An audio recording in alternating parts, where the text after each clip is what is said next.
Well, this month is the 1-year anniversary of the deployment of the National Guard troops in Washington, D.C.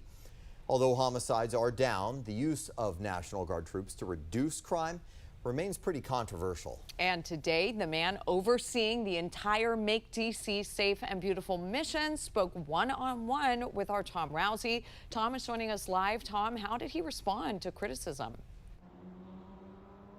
Well, you're going to hear him in just a moment, Michelle and Scott. You know, it has been 1 year. National Guard troops have been in D.C. Now it's just a part of being in D.C. You see these guys and young ladies everywhere, not just near the National Mall, but throughout the city. Well, today I got a chance to talk to the man in charge of the whole operation.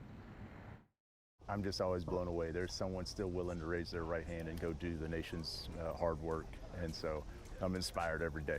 General Leland Blanchard from the D.C. National Guard has no doubt his troops have played a role in this year's 30% drop in homicides. There's 100% certainty in my mind. I don't think you can get around it. If you ride the Metro in D.C., you see those uniforms every day, and Metro leadership reports the transit system is experiencing the lowest level of crime anyone can remember. You can clearly go to Metro stations and see our soldiers and the number of responses, the number of times that their Metro Transit officers have requested our assistance. In spite of all that, having armed, uniformed troops on the streets remains controversial. The ACLU calling it the militarization of the nation's capital, while the troops themselves say they do sometimes get yelled at while they're on patrol. I would just ask them to take a moment and engage these airmen and soldiers out there and talk to them. Don't just say, hey, why are you here? Ask them, why do you serve? Ask them what's in their heart. Blanchard adds that the vast majority of conversations are positive. I saw that last night when I was out at a park in a rougher neighborhood where I had someone come up and bring us food. Last summer, the deployment of troops was criticized for seeming to focus on tourist areas like Union Station and in Georgetown, rather than places where there is typically more street crime.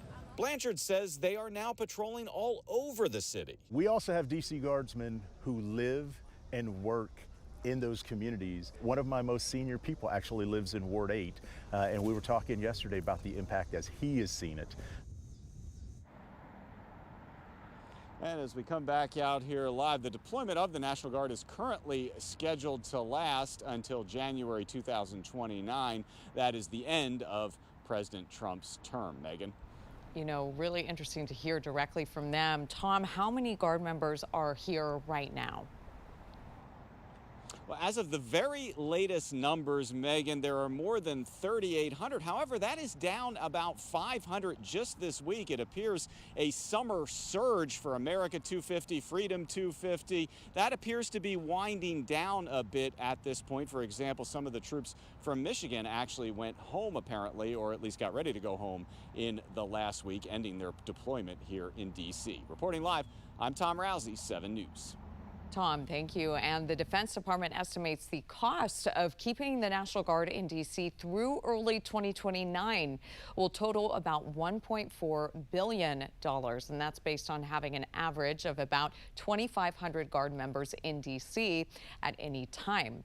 Federal officials signed a $292 million deal with the company Placemaker to put troops up in apartment-style housing. The National Guard Bureau claims the deal will cut housing costs in half compared to lodging members in random hotels throughout the city.